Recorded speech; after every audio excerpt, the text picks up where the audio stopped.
The National Electrical Code, or NEC, does not mandate voltage drop calculations for commercial buildings as per Article 215.2 ANA 3. However, fine print note number 2 offers guidance suggesting that voltage drop calculations can be useful when designing electrical systems for dwelling units or mobile homes. While fine print notes are not enforceable, they do provide valuable recommendations from the NEC committee. In situations where a 400 amps 460 volts 3-phase 4-wire service is required to power a subpole located 750 feet away, conducting a voltage drop calculation is advisable.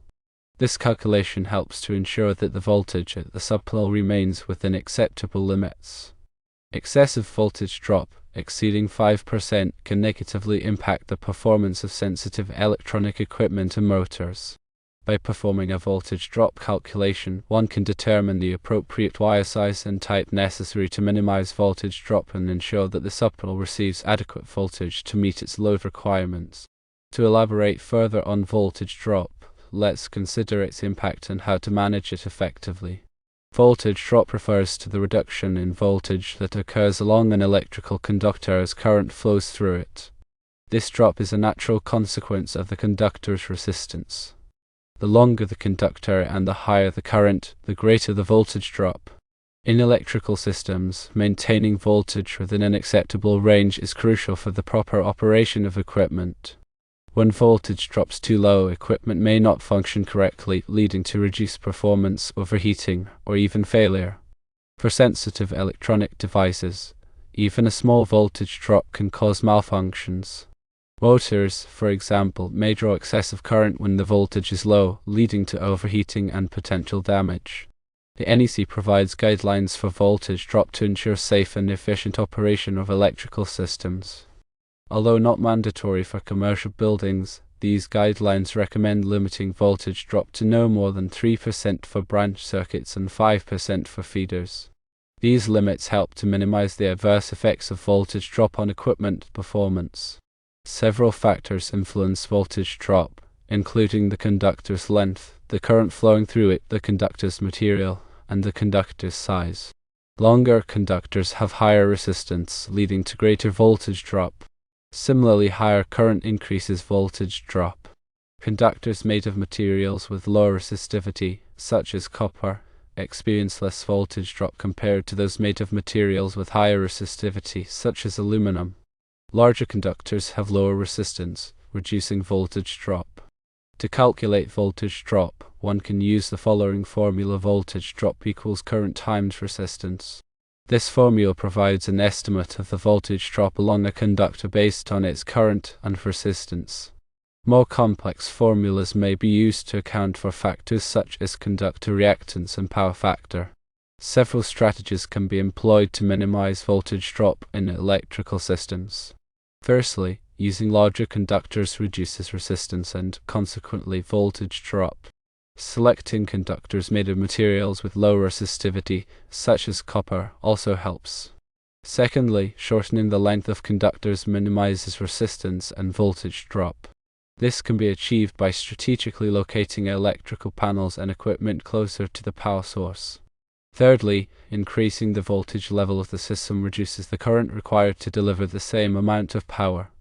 This, in turn, reduces voltage drop. However, increasing voltage levels may require additional safety measures and equipment.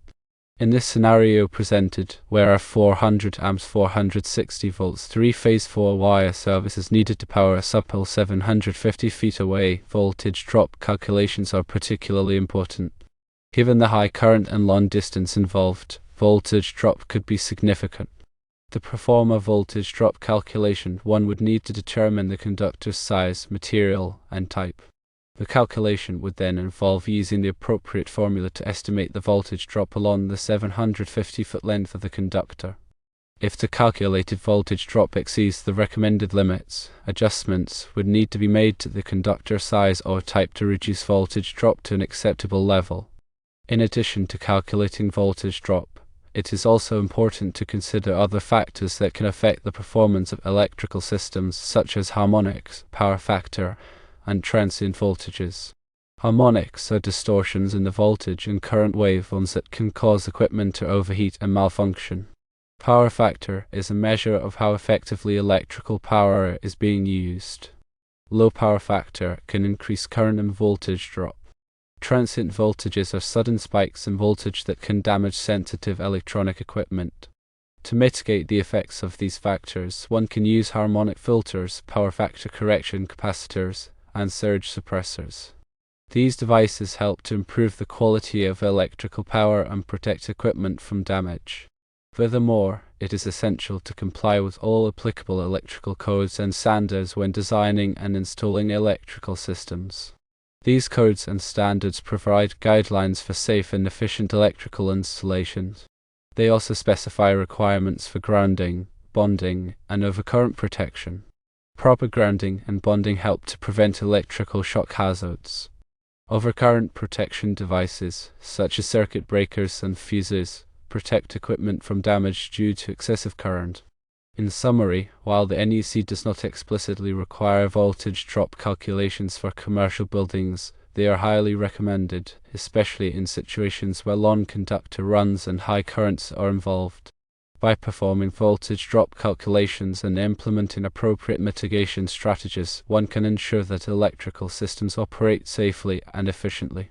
In this specific scenario of a 400 amps 460 volts 3-phase 4-wire service powering a subpole 750 feet away, a detailed voltage drop analysis is crucial to guarantee that the subpole receives adequate voltage for its intended load. Remember to consult with qualified electrical professionals and adhere to all relevant codes and standards when designing and installing electrical systems. This ensures safety, reliability, and optimal performance of the electrical infrastructure. In addition, remember that different types of loads have different sensitivity to voltage variations.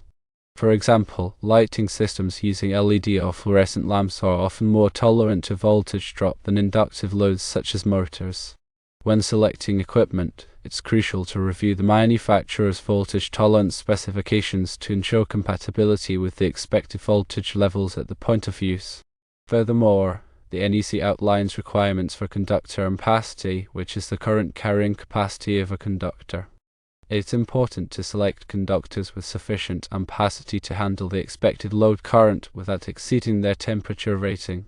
Exceeding the conductor's ampacity can lead to overheating, insulation damage, and potentially fire hazards. NEC Table 310.15 B16 provides ampacity ratings for various conductor types and sizes based on their insulation temperature rating and installation conditions. These tables should be consulted to ensure that conductors are properly sized for the intended application.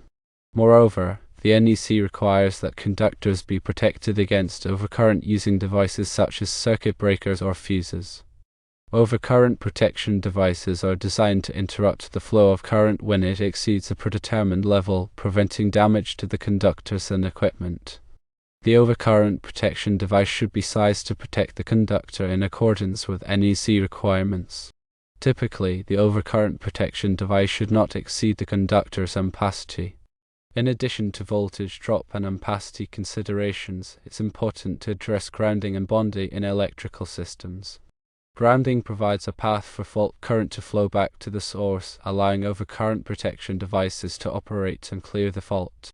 Bonding ensures that all metallic parts of the electrical system are electrically connected, minimizing the risk of electric shock. The NEC provides detailed requirements for grounding and bonding, which should be carefully followed to ensure a safe and reliable electrical system.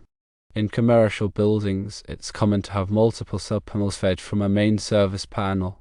When designing the electrical system, it's important to consider the voltage drop and ampacity requirements for each subpanel.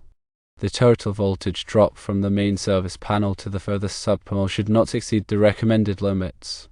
Similarly, the conductors feeding each subpanel should have sufficient ampacity to handle the expected load current. Furthermore, it's important to coordinate the overcurrent protection devices in the system to ensure selective coordination. Selective coordination means that only the overcurrent device closest to the fault should operate, minimizing disruption to the rest of the system. This can be achieved by carefully selecting the overcurrent device types and settings. The scenario of a 400 amps 460 volts 3-phase 4-wire service powering a sub-pole 750 feet away presents several challenges that need to be carefully addressed. Firstly, the long conductor run introduces significant voltage drop, which needs to be minimized to ensure proper equipment operation. Secondly, the high current requires conductors with sufficient ampacity to prevent overheating. Thirdly, the system needs to be properly grounded and bonded to ensure safety. To address these challenges, a detailed engineering analysis should be performed to determine the optimal conductor size, type, and overcurrent protection. The analysis should consider the expected load current, voltage drop limits, ampacity requirements, and grounding and bonding requirements. In addition to the technical considerations, it's also important to consider the economic aspects of the electrical system design. Larger conductors reduce voltage drop but also increase cost. Therefore, it's necessary to find a balance between performance and cost. Life cycle cost analysis can be used to evaluate the long-term cost of different design options, taking into account factors such as energy consumption, maintenance, and replacement costs. By carefully considering all of these factors, it's possible to design an electrical system that is safe, reliable, efficient, and cost-effective. The application of appropriate safety factors is also a critical consideration. It is standard practice to upsize conductors beyond the minimum calculated ampacity to account for potential future load growth, conductor dirting due to ambient temperature or conduit fill, and to provide a safety margin. These safety factors are particularly important in commercial buildings where load requirements can change over time. Regular inspection and maintenance of electrical systems are essential to ensure their continued safe and reliable operation. Inspections should be performed by qualified electrical professionals to identify any potential problems such as loose connections, damaged insulation, or overloaded circuits. Maintenance activities should include tightening connections, replacing worn or damaged components, and testing overcurrent protection devices. Proper maintenance can help to prevent electrical failures and extend the life of the electrical system. Furthermore, documentation is a crucial aspect of electrical system management. Accurate and up-to-date documentation, including as-built drawings, equipment specifications, and maintenance records, is essential for troubleshooting and future modifications. The documentation should be readily accessible to qualified personnel. Also, keep in mind that local amendments to the NEC may exist. Always check with the authority having jurisdiction, or OJ, to determine any local requirements that may differ from the national code. This is particularly important for commercial buildings, where local regulations may address specific safety concerns or energy efficiency requirements. Coordination with other trades, such as mechanical and plumbing, is also important to ensure that the electrical system is properly integrated with the other building systems. This coordination should occur during the design phase to avoid conflicts and ensure that all systems operate harmoniously. Effective communication and collaboration between the different trades can help to prevent costly rework and delays. In conclusion, while the NEC doesn't explicitly mandate voltage drop calculations for commercial buildings, they are a critical aspect of electrical system design. By performing thorough voltage drop calculations, selecting appropriate conductor sizes, and implementing proper grounding and bonding techniques, one can ensure that electrical systems operate safely, reliably, and efficiently.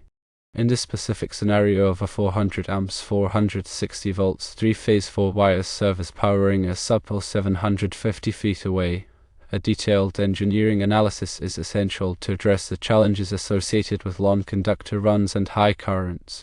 Always consult with qualified electrical professionals and adhere to all relevant codes and standards to ensure a successful and safe electrical installation.